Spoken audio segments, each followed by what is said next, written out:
Sister Jayanti is the additional administrative head of Brahma Kumaris, the world's largest spiritual organization to be led by women. She is a spiritual teacher. She is an international public speaker, author, and a visionary leader guided by spiritual values and principles. Sister Jayanti embodies a unique blend of Eastern wisdom and Western education and culture, imparting the deepest spiritual truths with the utmost clarity. Her prominent speaking themes include leadership, environment and climate change, women's empowerment, health and well being, racial harmony, interreligious friendship, and global peace. In these critical times in which humanity is facing up to the challenges of change, her messages invite each of us to embody a positive vision of a brighter world. Her spiritual knowledge, inner peace, and radiant love have inspired millions across the globe to empower themselves to make changes in their lives. The Brahma Kumaris is an international non-governmental organization of the United Nations accredited with general consultative status with the Economic and Social Council. Sister Jayanti has been the organization's representative to the UN in Geneva since 1982. She has championed the cooperative role of spiritual organizations in creating a just and peaceful world and has brought spiritual principles to the discussion tables of politicians, economists, business leaders, scientists, and nearly every stakeholder of our times. She spends a portion of her year at the international headquarters of the Brahma Kumaris at Mount Abu, Rajasthan, India. She is otherwise based in London at the International Coordinating Office, Global Cooperation House, UK, where she is the Regional Director for Europe and Middle East and the CEO for Brahma Kumaris, UK. So our beloved Jayanti Didiji is a very fortunate soul, and it's our super fortune to be here with her today. Her immense tapasya enables her to bestow fortune upon other souls. So let us fill our aprons with fortune through her drishti, speech, and vibrations. She is a pure soul and she spreads purity through her thoughts, words, actions, and attitude. As a result, souls who come in contact with her experience God's love through her. And through intense effort for many decades, in the shadow of Brahma Baba, our founder father of our institution, as well as Didiji, she has become a powerhouse. She is a role model to all of us as she reflects Brahma Baba, the founder father of our institution. So souls all over the world simply love her, love her inspiring, motivating, and life-changing lectures. She is a positive soul and spreads positivity, impacting today's world and masses. So let's give this angel a big hand with rain of welcoming claps. Thank you. Happy to be here with all of you, and it's wonderful to see Mahesh Bhai and Lakshmi Ben in their own home. Over the years, I've often met them in Mount Abu, and nowadays at our complex at the bottom of the mountain in Abu Road. But I came to Trivandrum very, very long time ago. And so it was, I think, maybe in the 80s or early 90s that I had come. And I haven't had a chance to come back again since. So I'm very happy to be here. And I know that some of you are standing. Why don't you find there's some chairs in the front here, but also why don't you find a space to sit comfortably? When the body is comfortable, then the mind is free to understand more. More chairs still. Brothers can come too. I want to begin by sharing a lovely example I first heard at the World Parliament of Religions many years ago. Brahma Kumaris have been involved in interfaith activities from the 70s onwards all over the world. And this example really puts into the context what the Brahma Kumaris do and who we are. Think about a bicycle wheel. And if you stand here and I stand here and we look across at each other, there's a big chasm that separates us. Maybe the color of our skin, maybe the nationality, maybe gender, maybe age, maybe scriptures, maybe food, cultural background, religious allegiance, many, many things. And yet, if you go on an inner journey within your own tradition, and I do the same within my own tradition, we meet at the center point. And at the center point of all the different traditions are two things. One, the mystical experience of the divine. If you read the books or the articles from ancient texts or recent modern mystics, you'll find that their language is very, very similar when they're describing the experience of the relationship with the divine. And secondly, you find at the heart of all of this the values. The values that we share are the same across the whole of humanity. And that's not just theory, but the Brahma Kumaris ran an international project some years ago, and it reached 128 countries, which at that time comprised of all the countries with a population of above 1 million. And so it was truly international, worldwide. And it also had people from, say, the Queen of Spain participated, leper colonies in the Philippines participated, shoeshine boys in Brazil, and politicians of all creeds again. So it was not just across the world, but it was across all social strata. We asked people 3 questions. How do you see your better world? And the second question, how do you see relationships in your better world?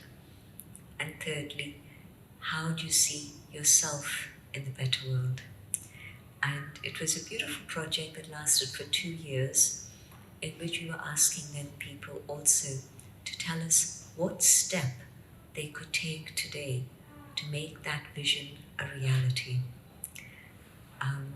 3 points that come to my mind. Shoeshine Boys in Brazil said, we're going to make sure we share our tools with each other. If someone doesn't have the right color polish, we're going to share ours. If someone doesn't have the right brush, we'll give them ours. And so, how do you create a better world? Cooperation, love. In Japan, one woman wrote and said that she was going to, and if you know Tokyo, tiny, tiny apartments. And so she said that although her family lived in a tiny apartment in Tokyo, she would make sure she would keep a little corner for herself. And in that corner, every day, she would make sure that she began the day with positive thoughts and good feelings for all. And then a family in Greece, they said that in their home, they would create one room where they sit together usually in the evenings, and they would call it No Complaints Zone. And you can see a little step, and it can make a big difference to a group or an individual or to a family. But the secret of the whole success of the program was when we saw what the results were. And of course, long project, cutting it very short. It took us 6 months, 40 people from across the world to just look at what had come in and explore what people were trying to say.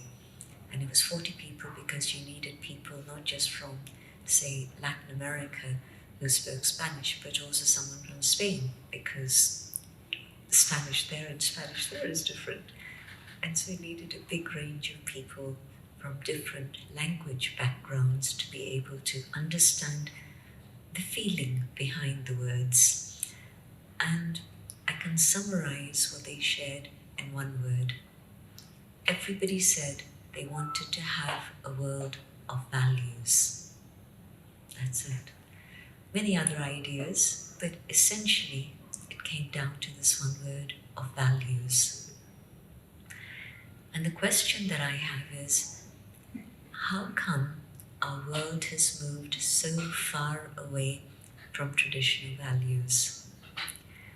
When I arrived in South India, I came directly from London to South India this time, and I met one of our main teachers from North India, and she had also come because we were both there in Madurai for the 50 years celebration there.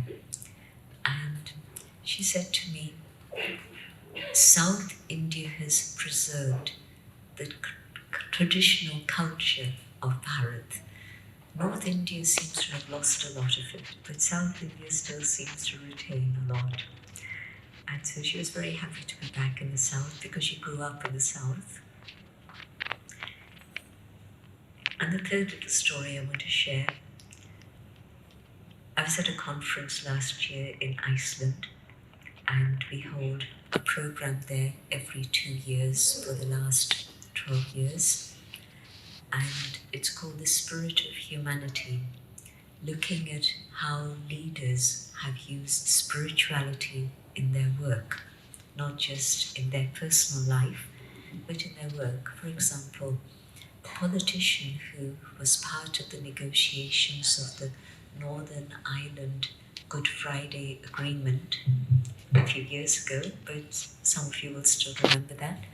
So bringing together people who were totally estranged for hundreds of years, I would say, bringing leaders together and creating a formula for peace. He was there, and he said, it's values my own religion has taught me that enabled me to have the courage and the patience to allow this agreement to actually happen. So the Spirit of Humanity Forum has done a lot, and the Brahma Kumaris were part of the foundation of that.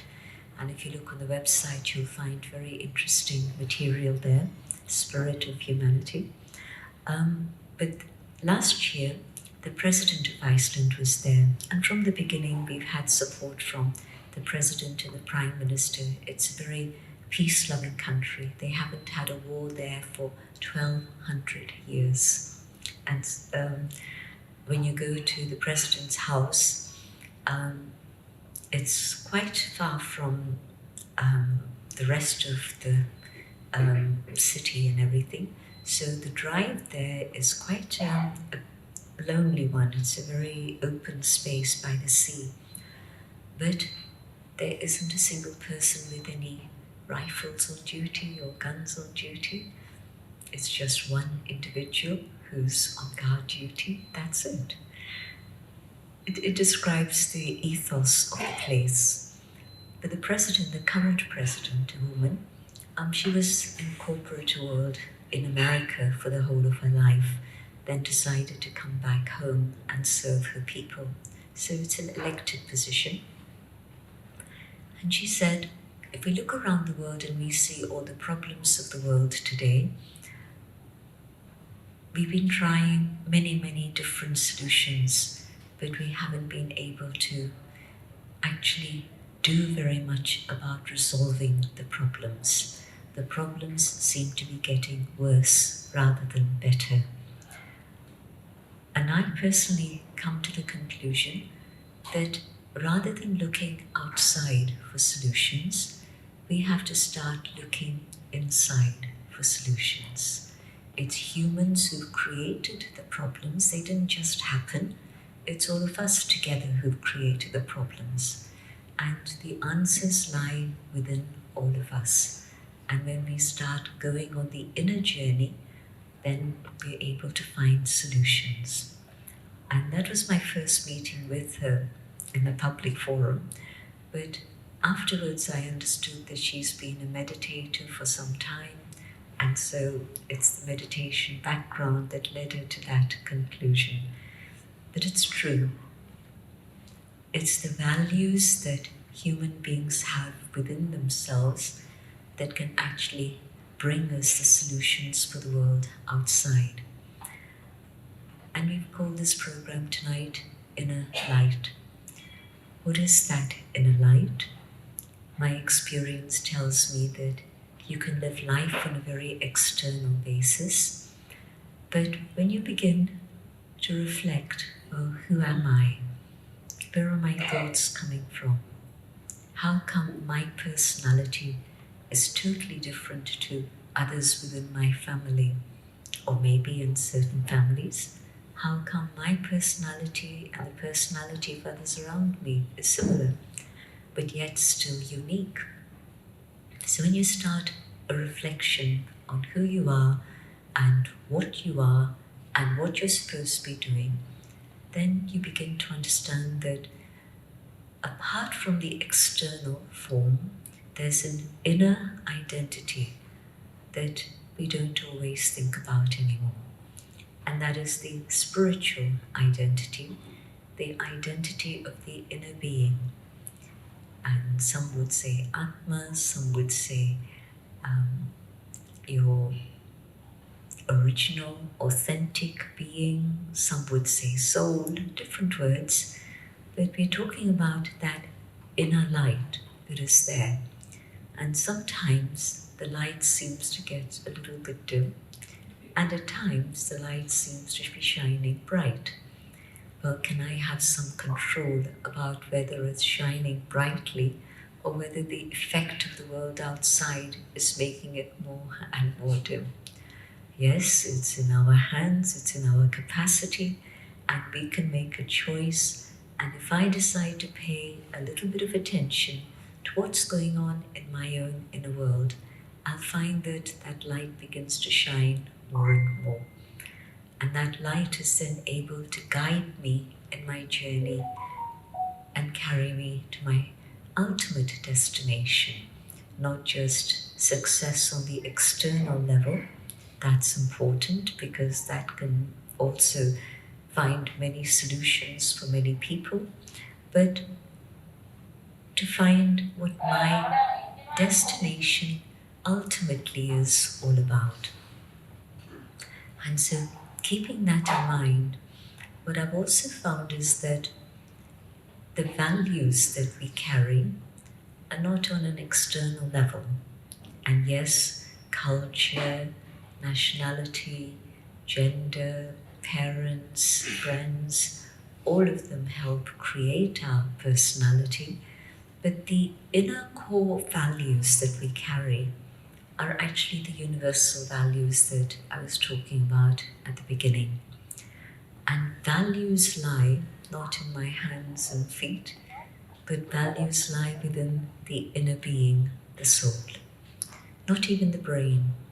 The brain can be compared to the hardware, but the soul is that which carries the software and makes things tick in my life. And so the software of the soul carries within itself imprints of peace, of love, of truth, of joy, of purity. And every single human soul carries these values within themselves. And I think one of the things you would have found in your own lives is that to whatever extent you follow your conscience, you follow your instincts, the greater the success that you have on the external level. To whatever extent you make a decision early on in life or even later on, but as soon as you make that decision, that there are certain core values that are very important that I'm going to keep in my life all the time. To that extent also, your external success is determined. And where people sometimes cut corners and do things that are not quite as they should be, well, they can be a momentary splendor or glitter, but within a short time that dies away. It doesn't last. But success that is actually very mature and success that's long-lasting and maybe is carried from generation to generation even, that depends on solid core values. Would you agree? Who agrees with this? Some of you. And those who are still thinking about it, there's a lot of historical evidence to what I say. And so start looking around on a deeper level and you'll find that it holds true. So, values. This is a light that can be transmitted through generations. This is a light that I need in my life today. And the only way I can access values in a consistent way, January the 1st, we make many different promises, and we're now coming to the end of January. You don't have to answer my question. How many people still keep those values that they decided on or committed to at that time, January the 1st? By 14th of January, it's sort of faded. And by the 28th of January, probably you don't even remember that, yes, you made a commitment. So we do that all the time. But when it's something deep that motivates us and makes us feel that this is really significant and important, and we're able to nurture that within ourselves, then those values help us in our life as the pillars for our living. I mentioned just 5 basic core values, but it's like colors. If you have the 4 primary colors, that's it. You don't need more. You just need the 4. And then you take a bit of this, and with different combinations, you find that you're able to create a whole spectrum of different qualities, of different colors. In the same way, with these 5 basic core values, mix them, match them in different percentages, and you'll probably find that all the different values that we feel are important for our life and society are covered by these 5 core values. So, how do I access them? They lie within the soul, the spirit.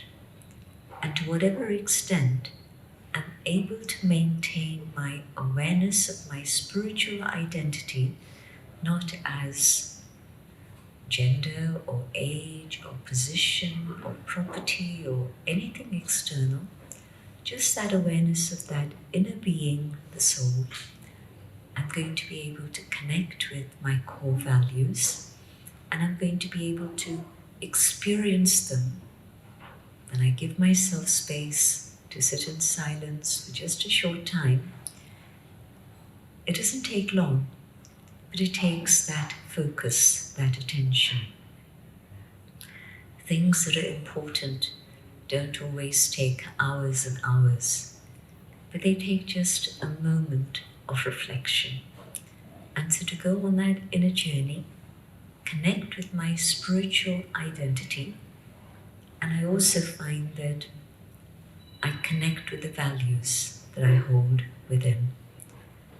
And the more I do this, the more I experience those values within myself, and I'm able to follow those values through in my life. Simple example, you've probably heard the Brahma Kumaris say Om Shanti. We say it often. We say it not just as a hello, but also goodbye and how are you? It's a greeting we use all the time. And it means Om, I am, Shanti, peace. I know there are many different interpretations of Om Shanti, but the simple one And the most effective one is this very basic one.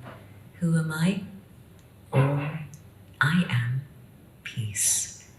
Now, just imagine if you could have 3 minutes, and in 3 minutes you could get a summary of the world news on radio and television. So on the one side, 3 minutes is very short, but on the other side, 3 minutes is enough. Enough to give you world news. But 3 minutes of silence, and in that space of 3 minutes, just go deeper and deeper inside. And in that awareness of the inner being, who I am, definitely you will find that the speed of your thoughts slows down. There's more space between the thoughts. And in that space between the thoughts, you're connecting with yourself and you're experiencing peace. You don't have to go on holiday to experience peace.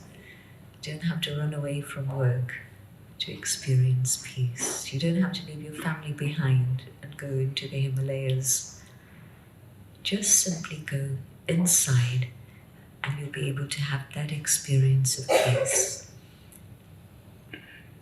3 minutes of peace and you'll find that your body calms down, it comes back to a state of calm, everything in balance.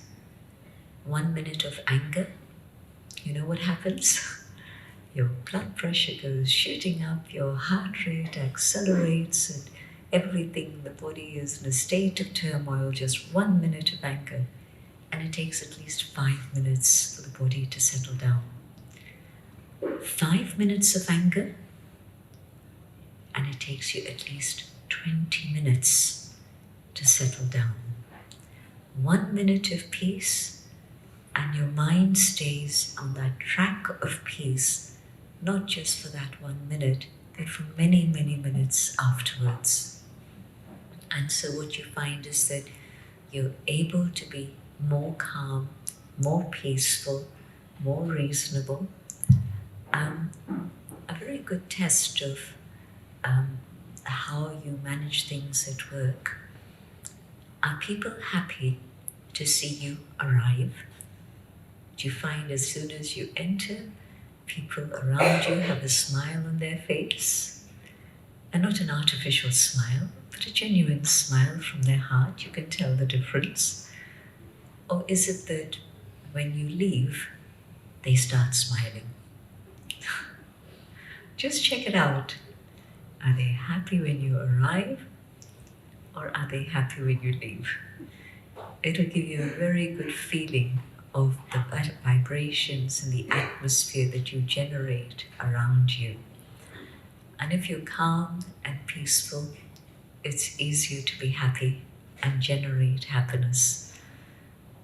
A state of tension, of stress, or worse, irritation, or anger, or criticism, and you destroy your peace, but you also change the atmosphere around you. And maybe even it gets to the point where some have fear rather than happiness.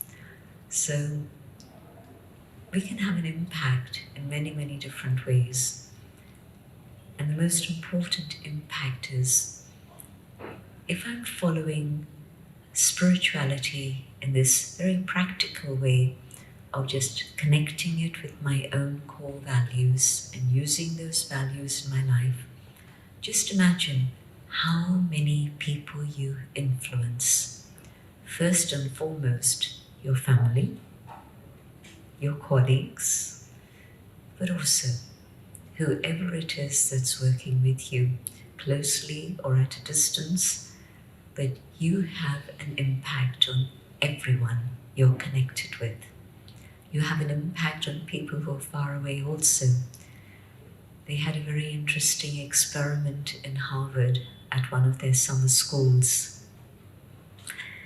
And they were doing game playing.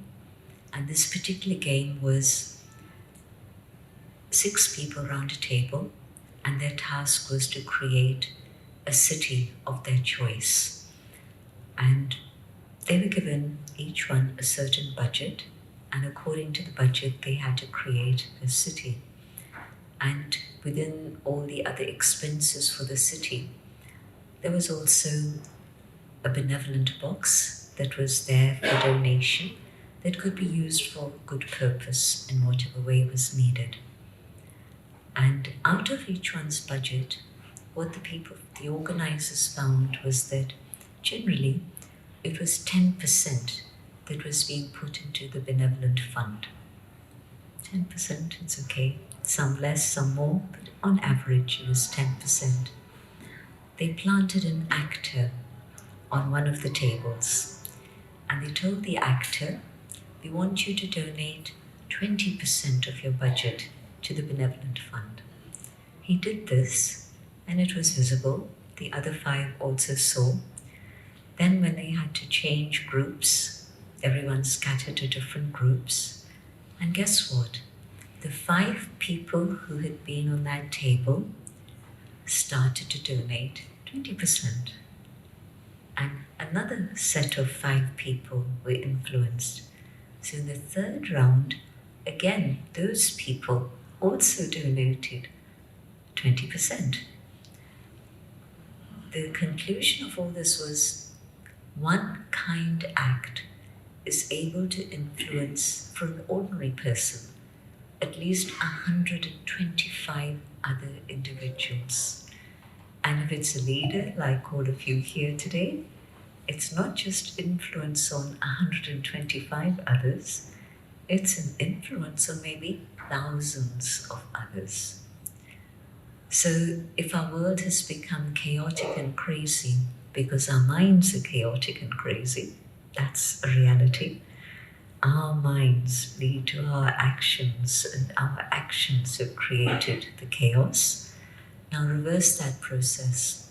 If I allow goodness and truth and peace and joy to emerge within my awareness, I'm influencing others around me with my actions, and it's reaching out further and further and further out.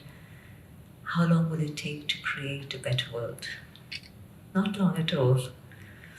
Because when something reaches a critical point, then beyond that critical point, things change very rapidly. Very simple example. Here's a tray of water, and you want to freeze it. What they found is that at a certain point of temperature, one molecule, one crystal, one molecule, one crystal, and slowly, a few crystals form. But once there's a minimum level of crystals that have been formed, the whole tray freezes quickly. So at first it's a slow process, one, but after a little critical moment, the whole tray freezes. So start a campaign. Mahatma Gandhi said, what happened to civilization? These are real questions when you see what's happening generally in the world today, or even not just generally, anywhere in the world. You see such a contrast between those who have and those who don't. And that contrast is becoming bigger and bigger and bigger. And so, yes, we can make a difference. Each one of us can make a difference.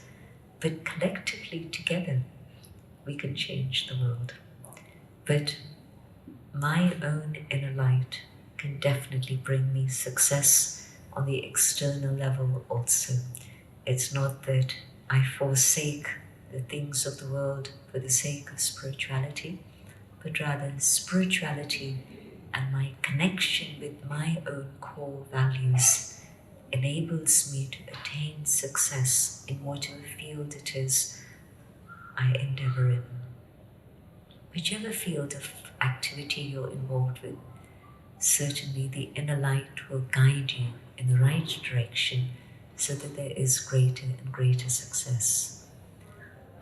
What I suggest is, rather than just a lecture, If you have questions, if you have comments, I'd be very interested to hear them. And would you like that? I don't know how shy you are or how not shy you are. In some places, there's instantly several hands that go up. And in some places, it takes a little while to warm up. So I haven't been here long enough. I just arrived in this city this morning, or afternoon, I would say. And so I don't know what the climate here is, but if you have questions or comments, you're welcome to share. Is there another mic? Yes, there is another mic, and the mic will come to you. What about education in human values? Giving education in human values. EHV. There's a lot of work going on in education. Sorry. There's a lot of work going on in values education at university level and also at schools level. There's a particular program that we started in 1996. After these projects, we decided that we'd work on values education, and a program called ALIVE, the Association for Living Values Education, is something that's now global, it's worldwide, in many countries on every continent, but also here in India. A values education program started at Annamalai University, and that's now spread to many other universities across. And there are people here who know more about the program than I do, but certainly we're very aware that if the young generation grow up with values, then that will help them for their future, but also for the world. But definitely with values education, the core of the education there is to go on that inner journey and connect with the being that I am, the spirit that I am, and to move away from just the physical identity. Thank you for your question.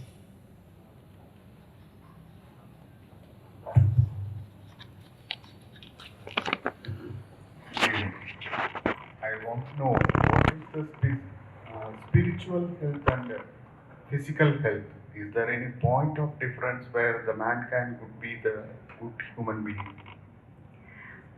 Again, a lot of research in terms of holistic health and how the psyche impacts the soma. So about 40 years ago, people started talking about psychos have a reflection on my digestion, on my sleep pattern, and my behavior in many different ways. So what happens is that India, in fact, was a leader in this area, and now it's something that's applicable worldwide. There's been a lot of research on how the mind impacts the body. A person I lived with for 40 years was a woman called Didiji. How many of you met Didiji? No one? Madam?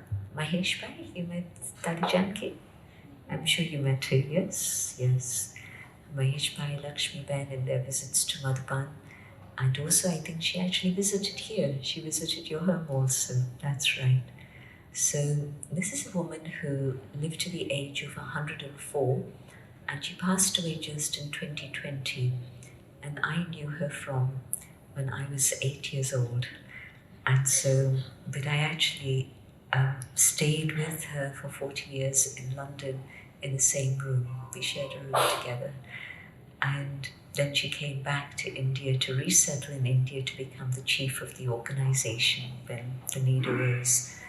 And so she always had poorly health in terms of the physical body, but the spirit was so strong that she was able to overcome all the physical challenges she had, and she was able to not just live to 104, but she was able to lead a very active life. When she was 104, she was in Bangalore, and from Bangalore, she turned 104 in January, and her program was in Bangalore. And after that, she came to Pune. She spent a week there, and teaching, not just spending time, but teaching. And so I have evidence that the power of the mind is stronger than whatever is the condition of the body. And the power of the mind can enable you to conquer all sorts of illnesses and even reverse cancer. Now, all this is a lot of research that's been done in these areas. I'm not saying that we don't need physicians and surgeons and medicine and medication. We need all of that. But the missing factor in today's situation, where everywhere there's more hospitals, more medication, more doctors, but the percentage of people who enjoy good health is getting less and less. And so the missing factor is the understanding of how mind impacts body. Body impacts mind, we know that, but mind also impacts body. Yes, there's a very deep connection. The Brahma Kumaris have about 20 different wings. People from different professions who use spirituality within their own profession. And the medical wing is a very, very strong one. And the medical wing currently is running de-addiction program. I think that's what they call it.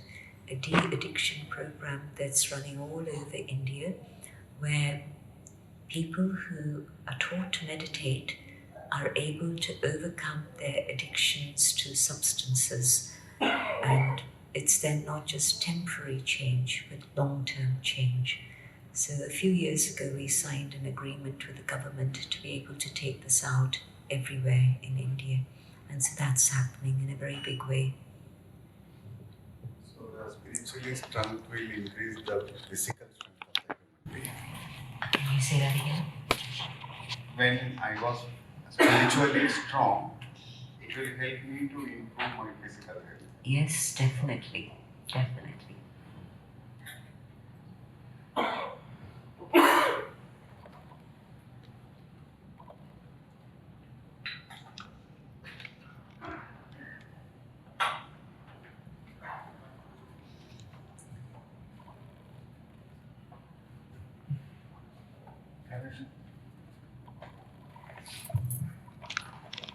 Thank you so much. After hearing that Brahma Kumaris are doing much for this de-addiction, and I just inquiry, what if much more concentration is given for the rehabilitation, especially for a suffering patient? Since I am working in a medical field, I'm a scientist working in medical devices. So a patient who is suffering out of severe diseases will be absolutely frustrated. Holistic approach of rehabilitation, how far, out of your experience, honorable experience, how far it helps? Meditation helps on all levels, and especially when people are going through critical illness, the sense of helplessness, hopelessness is a very strong one. And so that's where meditation will help. I personally have worked with several cancer patients over the years, and what I found was that that sense of despair that they feel, that changes very quickly. And yes, meditation won't prevent cancer from coming, maybe. It'll come, but you deal with it with a different attitude than otherwise. And in terms of things like depression and anxiety, the minor forms of mental illness, again, meditation definitely helps for that. When it's clinical states of mental health, then we would say go to a psychiatrist, go to a counselor, or whatever other official methods to be able to give in help, we would say that. But when it's minor forms of depression and anxiety and fear, for example, meditation helps with all of that. And certainly I've seen people with cancer dealing with meditation, deal with it differently than other people would. So many examples of that, too many to tell you the stories now, but thousands of stories. Namaste. In your realization, how does spirituality in children look like? To me, in my experience, my son is 6 years old now, and my experience, I feel that he has the highest and the most easily accessible spiritual repository within him. But generally in society, when we talk about spirituality, we tend to leave out that age group. So I want you to tell us what spirituality in children looks like. I was 8 years old when my mother started in Raj Yoga, and I started at the same time, exposed to not just what she was saying, but also the center rank classes. And in most places, we have children's classes. I think the age limit, the lower age range is 4, because until then a child really is a little bit not ready. But the vibrations of the parents definitely influence the child in a very big way. Well, you all know that from your experiences. But definitely we have children's classes everywhere in the world, starting from age 4. And Mount Abu also has special children's camps. And so all of that is happening in a big way. And we're very aware of the influence from outside on a child, but also the tendencies that a child brings with itself. Some are more open than others, but in some schools they even have what they call pause for peace. And this is junior schools, and junior schools starting say from 5 or 6, and the teacher introduces this concept of, can we take a little pause and just have peaceful thoughts for a minute, and they're led into a guided meditation. At the end of this session, we can have a guided meditation also, and you'll get an idea of how that works. But children are very, very open to vibrations. Children are very open to suggestions.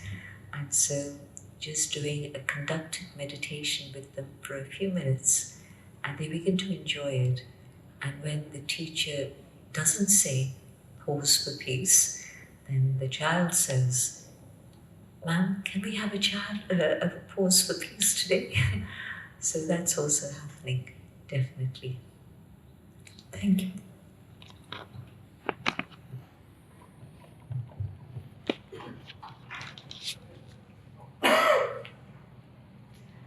Okay, maybe what we do is actually have an experiment. And my voice has been behaving more or less, so I hope it'll last for another few minutes. I'm sure it will. So you don't have to sit on the floor. You don't have to sit in a special posture. Just sit comfortably as you are, but preferably with both feet on the ground, so that the body is more stable. And just let the body be quiet. And no music, please. Don't want music. I'll speak out my own thoughts as I meditate, and invite you all to follow those ideas in your own mind. And we would meditate with eyes open, usually, so that it becomes a natural practice to keep a higher consciousness through the day. But if you wish, you can close your eyes also. Sitting quietly, I turn my attention inwards.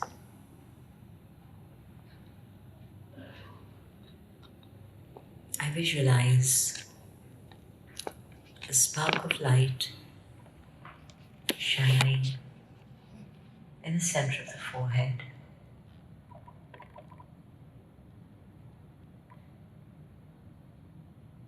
I am this inner being, a being of light.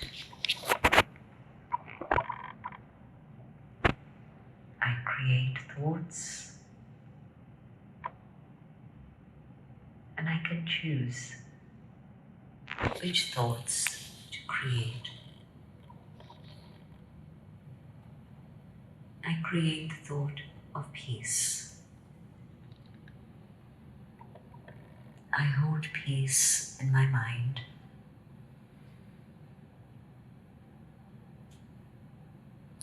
And in this awareness of peace, the speed of my thoughts slows down, and I become more and more peaceful. I realize peace is natural. It's part of me. Subject of the divine, but that's another subject. And I'm sure that Mahesh Bhai will arrange for you to have another session if that's what you would like. And then we can go into that topic further. But it's a very simple thing to do. Just to come back here and to feel the light that I am that's shining. And you carry that light with you wherever you go. Thank you for your attention. And a big, big thank you from the heart for Lakshmi Benji and for Mahesh Bhai for having brought us all together. Om Shanti. Our hearts are full as we conclude this beautiful session. It has been a true privilege to host such divine energy in our home today. We extend our deepest gratitude to Rajyogini Brahmakumari Jayanti Didiji. Thank you. For her profound insights and soul-stirring guidance. Your words have not only enlightened us, but have turned this home into a temple of peace today. We also extend our heartfelt gratitude to Hansa Didiji, Beena Didi from Chennai, and Mini Sister from Trivandrum, and our beloved sisters for gracing us with their presence and wisdom. A big thank you to all of you who took the time to join us. Your presence and collective silence has made this class truly impactful. We hope everyone carries a bit of this tranquility back to their homes today. Thank you.